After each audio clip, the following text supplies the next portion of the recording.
అంటే ఈ పనే చేసి పిల్లల్ని చదివించడం గానీ లేకపోతే లేదు సార్. కొన్ని మంది చాలా ర్యాష్ గా వచ్చి ఇలా మరి ఏం చేస్తాం సార్, తప్పదు. రోడ్డు మీద బతుకు ఇలాగే ఉంటది అనమాట. ఇప్పుడు నేను రోడ్డు మీద బతుకుతానంటే ఒకటి ఇలాగెత్తాడు జోడు.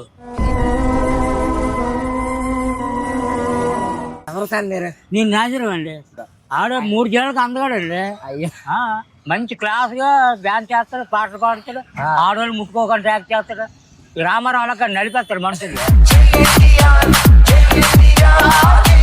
చెల్లకుండా చాలా తప్పుతారండి. తల్లిదండ్రుల వల్ల చాలా తప్పు ఉంది. 150 రూపాయలు ఇచ్చి మా మామ.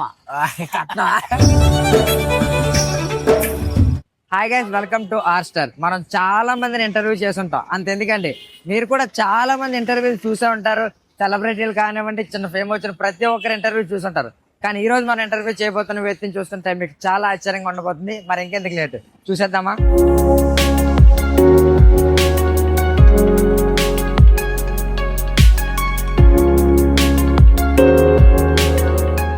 బాబాయ్ గారు ఎలా ఉన్నారు? హాయ్ బాబాయ్ గారు. బాగానే ఉన్నాను సార్. ఎలా ఉన్నారు? బాగానే ఉన్నారు. దేవుడి దేవుళ్ళు బాగానే ఉన్నాను. మీరు కానివ్వండి, చాలా మంది ఇలా ఎండల్లో కష్టపడి చాలా సోషల్ సర్వీస్ చేస్తుంటారు. సో మీ గురించి అని చెప్పి మేము వీడియో చేయడం జరిగింది.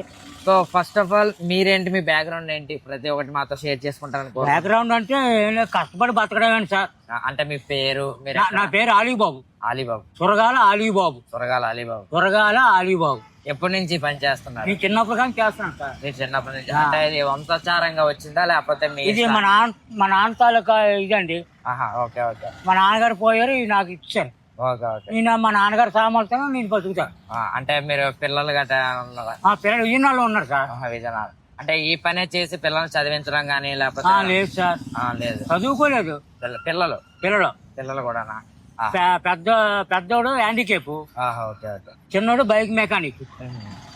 అంటే మీకు ఎలా ఉందంటే, మీకు పొట్టగొట్టు కోసం మనం ఈ పని చేసుకున్న ఎండలో కష్టపడి, దీనివల్ల మనకి బాగానే ఉందా లేదంటే కష్టాలు ఏమైనా ఎదుర్కొంటున్నా? అదే మరి ఇంకేంటి అంటే మరి ఇప్పుడు ఉన్నవే కదా సార్. అది అంటే అది ఆచారంగా వచ్చిందే కదా. కష్టమైనా నష్టమైనా మనమే భరించాలా, అంతేలే. మరి అది తప్పదు. అది ఇక్కడ ఈ ప్లేస్ లో మీరు దాదాపు ఎన్ని సంవత్సరాల నుంచి ఉన్నారు? ఇక్కడికి వచ్చి 1 సంవత్సరం 2 సంవత్సరాలు అవ్వచ్చండి. సంవత్సరం అంటే విజయనగరం నుంచి వచ్చారు? నేను విజయనగరం వచ్చి 16 సంవత్సరాలు అవుతుంది సార్. విజయనగరం ఎక్కడ ఉంటారు? అప్పుడు ఆర్టీతో ఉంటుంది దుకాణం. అక్కడ ఇల్లు ఇక్కడ బోరింగ్ ఉందా? ఇక్కడ ఈ టర్నింగ్ లో బోరింగ్ ఉందా, అక్కడే మా ఇల్లు. అక్కడే. అంటే మీరు ఇంతకు ముందు విజయనగరంలో ఇదే పని చేసేవారా? గంట సాము ఉండారు. విజయనగరం గంట సాము ఉండే. గంట సాము చేసి తర్వాత ఇక్కడికి ఇక్కడికి వచ్చామంటే ఇక్కడ 2 మరదలు ఉన్నారు. బావా అక్కడ ఎందుకు, అక్కడ ఇంకేంటి బతుకుతారో, ఇక్కడైతే కానీ కూడా వస్తుంది. ఇక్కడ కూడా బాగానే వస్తాయండి రాబడి. కానీ అది మనం జాగ్రత్త కూకోవాలి. అది అంటే ఏం లేదు, ఉదాహరణకి నన్నే తీసుకున్నా, అంటే ఎవరైనా సరే చిన్నప్పుడు ఏంటంటే ఒక చెప్పులు కొని ఏదైనా చిరిగితే మీలాంటి వాళ్ళ దగ్గరకు వచ్చి 10-20 ఏటో చేయించుకోవడానికి అంత బాగా. ఇప్పుడు ఏమవుతుందంటే, ఇప్పుడు ఎవరినైనా చూసుకుంటే ఒక చెప్పు తెగిపోగానే ఇంకా చెప్పు పడిచేయడం అవుతుంది. దానివల్ల మీకు అంటే మీకు అలా చెప్పులు పడిచేయడం, కొంతమంది ఏంటంటే ఫ్యాషన్ గా ఎక్కడో వదిలేయడం కానీ లేకపోతే ఏదంటే మీకు ఆ టైంలో ఎలా అనిపిస్తుంటది? అంటే వదిలేస్తున్నారు కదా, అంటే చెప్పులు మా దగ్గరికి ఇంతకాలం వచ్చేవారు కదా, ఇప్పుడు రావడం. ఇప్పుడు పూర్వం పని ఇప్పుడు లేదు సార్. ఇప్పుడు మీరు అన్ని తెగిపోతే పారేస్తున్నారు, పద్దోళ్ళు కొనిసుకుంటున్నారు. నన్ను డబ్బుతో శాశ్వతం కాదు సార్. నాకు 3 పిల్లలు ఉన్నారు. నేను ఎవరు చెప్పినా, చిన్నోళ్ళు చెప్పినా పెద్దోళ్ళు చెప్పినా వాళ్ళ మాట నేను లెక్క చేస్తాను. నేను డబ్బులు అడగను. వాళ్ళు ఇస్తే పుచ్చుకుంటున్నా, లేకపోతే లేదు. అది కూడా నేను విమర్శించి నేను అడగను. నేను చేసానయ్యా, నాకు ఇది అయ్యా అని నా బుద్ధి అదిగా, ఆ బుద్ధి కూడా నాకు లేదు.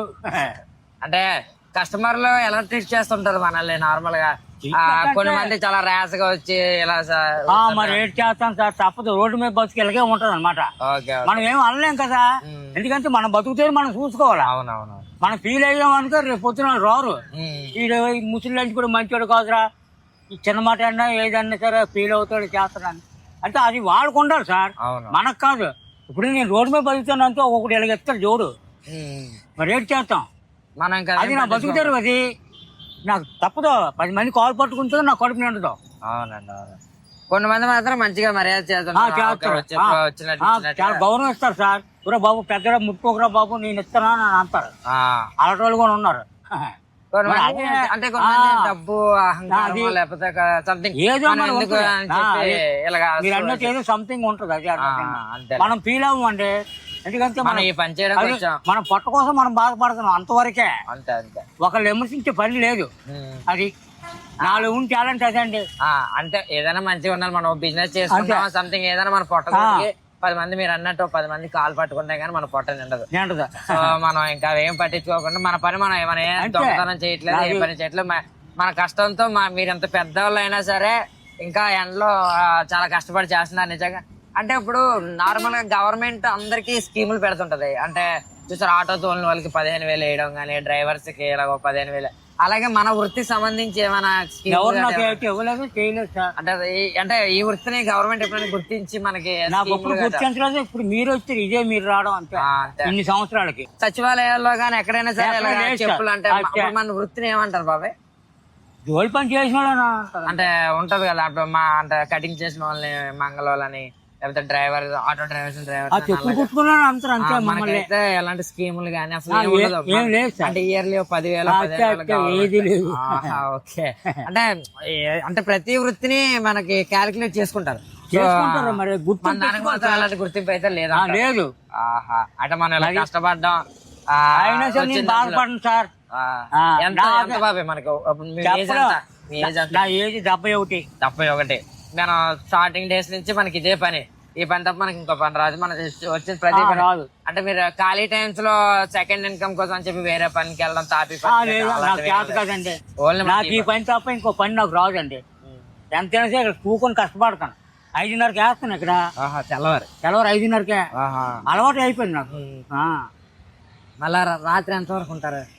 7-8 వరకు ఉంటారు. అంటే ఇప్పుడు మనకి చలికాలం ఒకటి వచ్చింది, ఎర్లీ మార్నింగ్ మరి ఉండిపోతాను సార్. నాకు అంత చలి అంటే టోప్ ఒకటి ఎట్టుకుంటాను, ఈ తువ్వలు ఒకటి ఇలా చుట్టేస్తాను గాలి రాకుండా.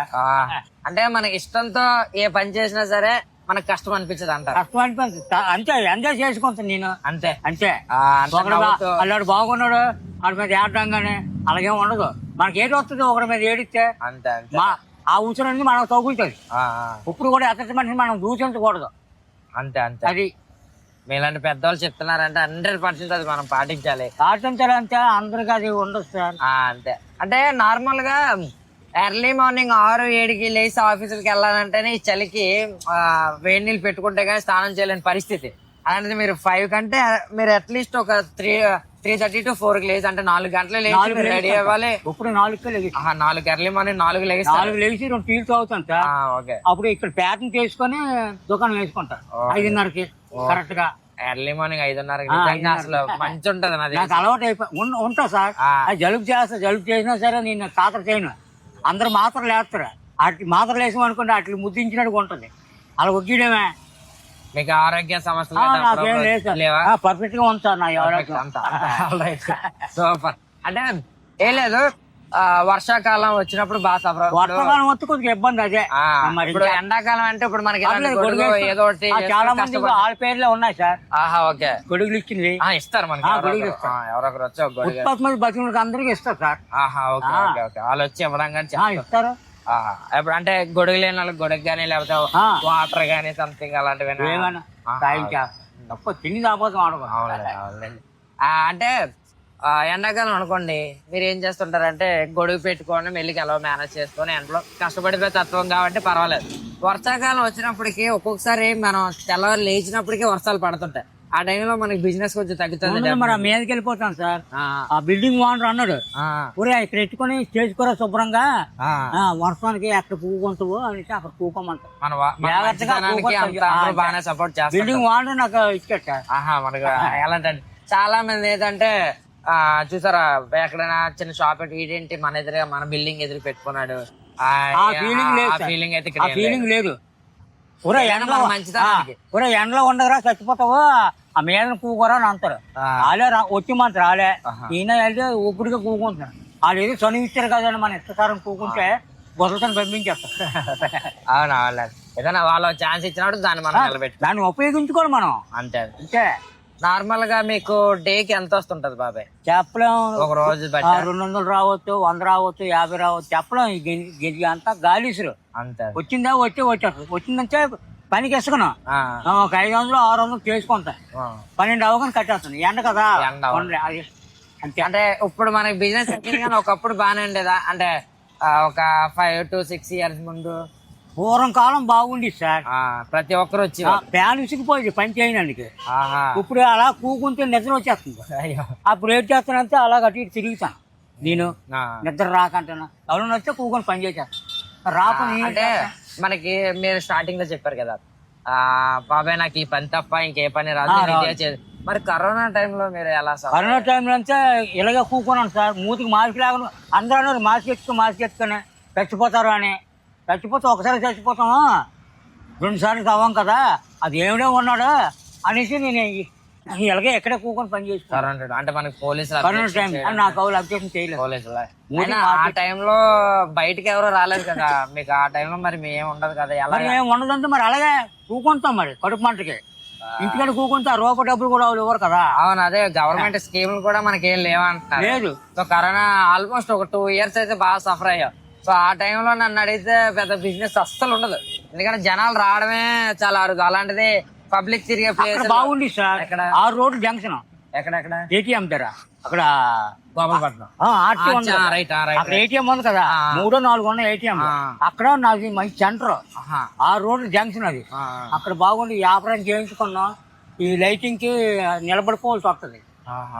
ఆవిడ కూడా వద్దనిసింది. ఎందుకు బాబు ఎంత వస్తారు తిందామా ఉందని మిత్రమే కదా ఇక్కడ ఏదో గంజినీలో కడుగులో ఏవో తాగితే ఇక్కడ ఉన్నాం.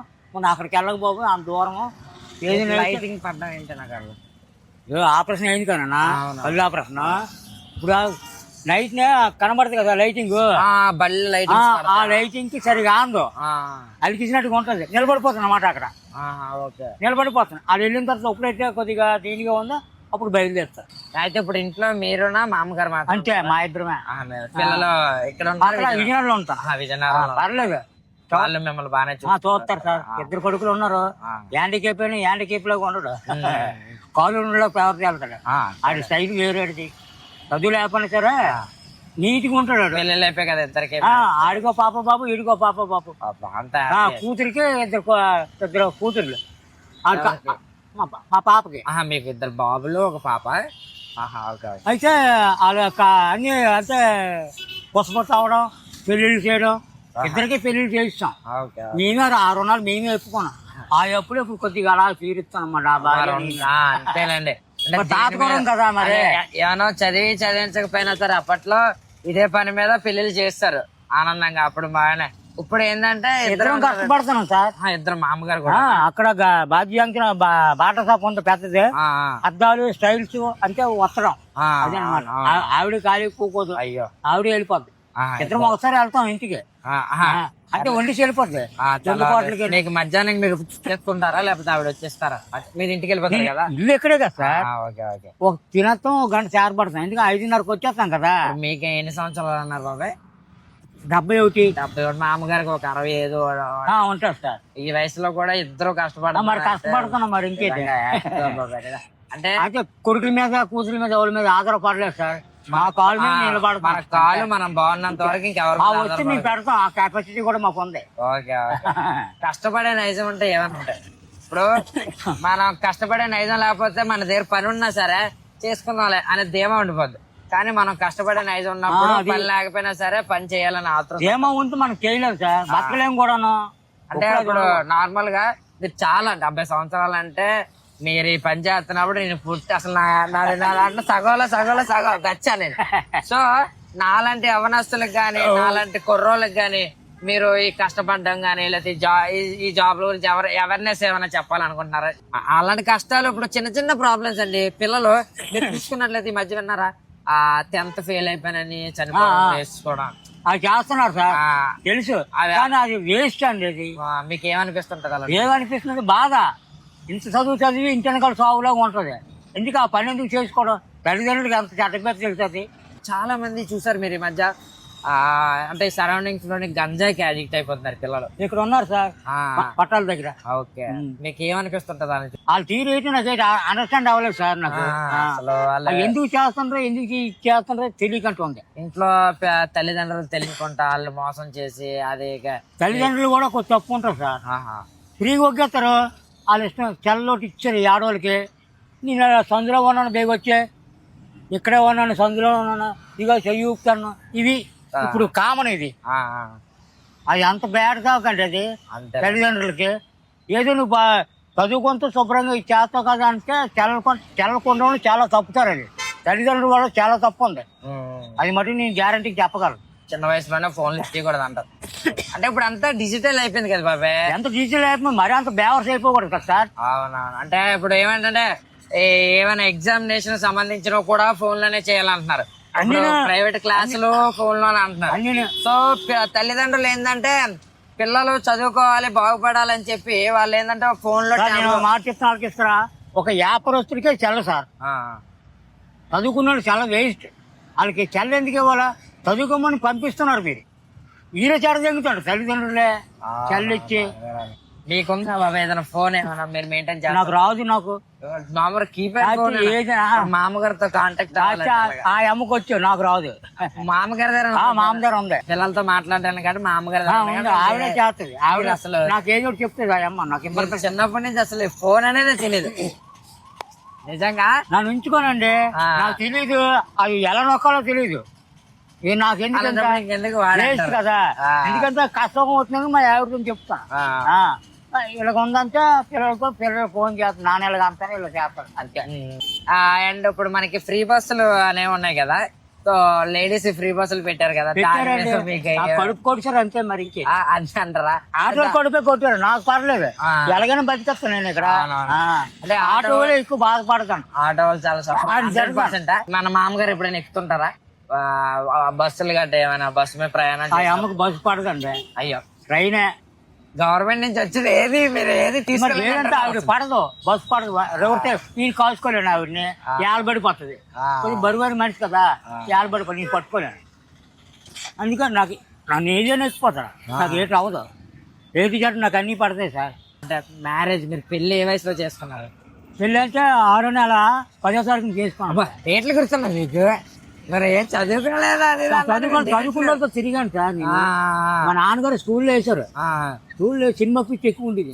నాసిరాకు ఎవరు చాలా ఎవరు సార్ మీరు? నేను నాసిరం అండి. ఎవరు? నాసిరం నాగేశ్వరరావు గారా? Okay okay. ఆడ 3 జనాలకు అందగాడండి. అయ్యో, మంచి క్లాస్ గా డాన్స్ చేస్తాడు, పాటలు పాడతాడు, ఆడవాళ్ళు ముట్టుకోకుండా యాక్ట్ చేస్తాడు. రామారావు అలా నడిపేస్తాడు మనుషులు. అంటే నార్మల్ గా మీరు ఆయన ఫస్ట్ డే సినిమాకి వెళ్ళిపోయారా? పాత సినిమాలే నాసిరావు. సినిమా రిలీజ్ అవగానే నేను వెళ్ళిపోయాను. స్కూల్ ఎగ్గొడేసి వెళ్ళిపోయారు. చదివాను కాదు, మా నాన్న ఏట్రా మ్యాథ్స్ నీకే పలక మీద ఏట్రా ఇచ్చాడంటే ప్యాంట్ తడిసిపోయేది. కొట్టక ముందే ప్యాంట్ తడిసిపోయేది. నాన్నగారు కొట్టేవారు అయితే వాళ్ళు. పలక మీద ఏట్లు లేవు కదా, ఖాళీ పలక మరి ఇచ్చాడు. మరి కొట్టరేటు తిరేటు సినిమాల కాటికి. మా అమ్మ అప్పుడు అడ్డుకుండేది. ఆయన ఎందుకు కొట్టా, ఇది ఉన్నోళ్ళు ఇద్దరే కదా అని. మా చెల్లి నేనే అప్పుడు. పర్లేదు, అందరం బాగా అందుకొచ్చాం. ఎంత అప్పట్లో టికెట్ ఎంత ఉండేది? టికెట్ అప్పుడు ఎంత అండి 30 6 అంత ఉండేది అప్పుడు. అప్పుడా 40 పైసలు. నార్మల్ మీరు 40 పైసలు 30. ఇప్పుడు నా కాలంలో వచ్చినప్పుడు అయితే నేను లీస్ట్ 10 రూపాయలు టికెట్, నెల టికెట్. నేను నా ఏజ్లో ఉన్నప్పుడు 10 రూపాయలు, మీరు 30 2 రూపాయలు పట్టుకెళ్ళి చాలు సార్, కడుపు నిండిపోయింది. ఇప్పుడు ఎంత సంపాదించినా అవ్వట్లేదు. అచ్చా 100 వచ్చినా ఉండవు, రేట్లు పెరిగిపోతున్నాయి. ఇప్పుడు ఏంటంటే గవర్నమెంట్ వచ్చే స్కీములు కానీ ఏమైనా ఇస్తున్నారు, కానీ ప్రతి దాని మీద జిఎస్టీలు పెంచేస్తున్నారు. ఏ చెప్తున్నారు సార్? ఇవ్వటం లేదు, చెప్పేస్తాను అంతే ఇస్తామని. అది అంతే మళ్ళీ మర్చిపోతాను. అంటే ఇప్పుడు చూసారు ఆయిల్ మీద రేట్లు పెరిగిపోతున్నాయి, పెట్రోల్ మీద, బియ్యం మీద రేట్లు. మీరు రేషన్ తీసుకుంటారా? మామగారు ఎలా పరిచయం మీకు? ఇంట్లో మ్యారేజ్ చేశారు మరి? అంటే మామ కూతురండి. మీ రిలేటివ్ అయితే 150 రూపాయలు ఇచ్చి మా మామ. అప్పట్లో మేనమామ కూతురు కదా, మరి అలాగా. మరి సారీ ఏది లేదండి బాబు, ఓన్లీ 150 రూపాయలు. 150. ఇప్పట్లో 150 ఇచ్చిన సేకరం. మరి రిజిస్ట్మెంట్ అయిపోయినాం. మరి సొంత మేనమామ కూతురు కదా, మరి బయటకు అయితే నాకెందుకు అన్నట్టుగా ఉంటాం. అప్పట్లో మీ ఫ్రెండ్స్ గట్రా ఎంత తీసుకుని ఉంటారు కట్నాలు? నాకు తెలియదండి. అంటే అప్పట్లో ఉంటాయి కదా, పెళ్లి అయితే ఇలాగా 500 1000 రూపాయలు, మీరు మాత్రం 150. నేను ఒక దాంట్లో నేను తల దోరుతున్నా. నా కొడుకు మాట అయితే నాకు చూసుకుంటున్నా. పూరా నీకంత ఇచ్చారా, లాడికంత ఇచ్చారా, మనకి ఎందుకు అనవసరం కదా. అంతే అప్పుడు నీకెందుకు రా అంటారు. మాట వదలని అక్కడికే వస్తుంది మాట. ఇప్పుడు ఇన్ని సంవత్సరాలు 71 సంవత్సరాల్లోని మీరు బాగా బాధపడిన సందర్భం ఏదైనా ఉందా? అంటే వ్యాపారం విషయంలో కానీ బాధేం లేదు సార్, బాధేం లేదు. ఆ. జాగ్రత్త కూకొని కష్టపడి పని చేసుకొని తినడమే. మీరు ఎంజాయ్ చేస్తున్నారు అంతే. మంచిగా చిల్ అవుతున్నారు. ఈ రోజు 10 రూపాయలు నేను అంటే ఎప్పుడు సిల్లిగా ఉంటాను సార్. ఎగడం కూడా ఒకసారిగా లెగిస్తాను, నడుస్తాను. ఇక్కడ నుంచి విజయనగరం వెళ్ళిపోయాను సార్ కరోనా టైంలోనే. నడుచుకోనా? మూతికి మాస్క్ లేకుండా రానుకొని నడుచుకొని అక్కడ వాలంటీర్లు పట్టుకున్నారు. వీటి విజయనగరం ఇక్కడ నుంచి 50 కిలోమీటర్లు నడుచుకోని ఈ వయసులో. ఈ బ్యాగ్ వేసుకొని ఇంటి దగ్గరికి వచ్చాను. వాలంటీర్ పట్టుకుంటారు నన్ను. నువ్వు ఎక్కడి నుంచి వచ్చావని చెప్పమ్మా చూపించాను. సామాన్లన్నీ అందులో ఉన్నాయి. అవి చూసారు. అమ్మా డోర్ రిపేర్ చేస్తానమ్మా, మరి ఆ కరోనా టైం కదా రావటం లేదు, ఈజీలో తిరుగుతున్నామంటే అప్పుడు నన్ను నొగ్గితే. కరోనా టైంలో మీరు విజయనగరంలో ఉన్నారా? అక్కడ ఉన్నారు కదా మరి పిల్లలు కూతుర్లు అందరూ ఉన్నారు కదా, వాళ్ళు చూడడానికి వెళ్ళిపోను నడుచుకొని. అంటే అప్పుడు న్యూస్ లో నేను యాక్చువల్లీ విన్నాను. ఏంటి సార్ రానుకొని నడుచుకొని వచ్చాను సార్. మీ నంబరు నీ 3 పిల్లలు ఆశించుకొని ఉన్నాను. ఎక్కడ కూడా ఒక తక్కువ ముట్టుకోలేదు. అందరూ పిలుస్తాను కళ్ళు, బాబు మంచి కళ్ళు ఉంది రా బాబు అని. ఇప్పటికీ మీరు అలవాటు లేదంటారా? అలవాటు ఉంది. అప్పుడప్పుడు నైట్ టైం వేస్తాను. అది కాని పరకు ఇంటికి ఇవ్వగా ఉంటే ఓ 3 రోజులు ఒళ్ళు 5:30కి వచ్చేస్తాను కదా. ఒకసారి మనం బతికించినప్పుడు ఇంట్లో వైఫ్ తిడతారు కదా, ఎక్కడ ఉన్నదే కదండి. ఇంట్లో పనికెళ్ళి ఎలా మీ ఇంట్లో మీ మామగారు బాగానే సపోర్ట్ చేస్తున్నారు, మీ పెళ్ళైన దగ్గర నుంచి మీ తోడుగా ఉండి ఏ పని చేసినా సరే ఉండని మీ బాగానే సపోర్ట్ ఉంటుందా మీ మామగారు? అదే మామగారి దగ్గర పర్లేదండి. నా భార్య పిల్లల దగ్గర సపోర్ట్ ఎలా ఉంటది? వాళ్ళు బాగానే చూస్తారు. అమ్మని ఎక్కడ మేము బాధపడే నా కూతురు ఏదైనా అబ్బాయి ఒక అడుగు వెనక ముందు వేస్తారు కానీ ఆడపిల్లలు మాత్రం అసలు ఒక అడుగు నా వెనక. కూతురు పర్లేదండి. ఇప్పుడు అంటే నా లెవెల్లోనే ఉంటది ఆవిడ. మీకు ఎలా బాగా దూరం పెట్టడం కానీ బాబా నోరు దురుసుగా మాట్లాడడం కానీ అది కానీ హ్యాపీగా అండి, ఆనందంగా ఏ రోజు ఉండాలి. ఆనందంగా అంటే మరి ఎప్పుడు ఆనందంగా ఉంటాను నేను. ఎవ్రీడే ఆనందం. అంటే పిల్లలకి పెళ్లి నాకు బాధ అనేది నాకు ఏది తెలియదండి. పిల్లలకి పెళ్లి చేసినప్పుడు ఆనందంగా అంటే ఇంకా కొన్ని రోజులు మనకు కొన్ని ఉండే మన బాధ్యత కదా అది. మన బాధ్యత మనం చేసాం అంతే. మీరు చాలా విషయాలు మంచివి చెడ్డవి అసలు లైఫ్ లో ఎలా ఉండాలి ఏంటి అసలు సాడ్ అనేది చిన్న చిన్నది ఇంకా మరి ఎవ్రీడే మీరు ఇంత వయసు పెట్టుకోను అంతే. అలాంటివి ఇవి పెట్టుకోను నేను ఇండివిజువల్ గా బతుకుతాను అంతే. చాలా విషయాలు మీరు నేర్చుకున్నాను. నేనే కాదు మా వ్యూవర్స్ కూడా చాలా మంది మీరు చెప్పే మాట్లాడారు. డెఫినెట్లీ చాలా మంచిగా మాట్లాడారు. అంటే చిన్న చిన్న ప్రాబ్లమ్స్ ని పట్టించుకోకుండా లైక్ వదిలేస్తే లైఫ్ చూడాల్సిన చాలా మైండ్ పాడైపోతుంది సార్ అవన్నీ పెట్టుకుంటే. థ్యాంక్ యూ సో మచ్ బాబాయ్. Okay thank you sir. Bye bye. నానా థ్యాంక్ యూ నానా. మా వ్యూవర్స్ కి సబ్స్క్రైబ్ మాస్టర్ అని చెప్పి అండి హ్యాపీగా మీరు నవ్వుతూ ఎంజాయ్ చిల్ చిల్.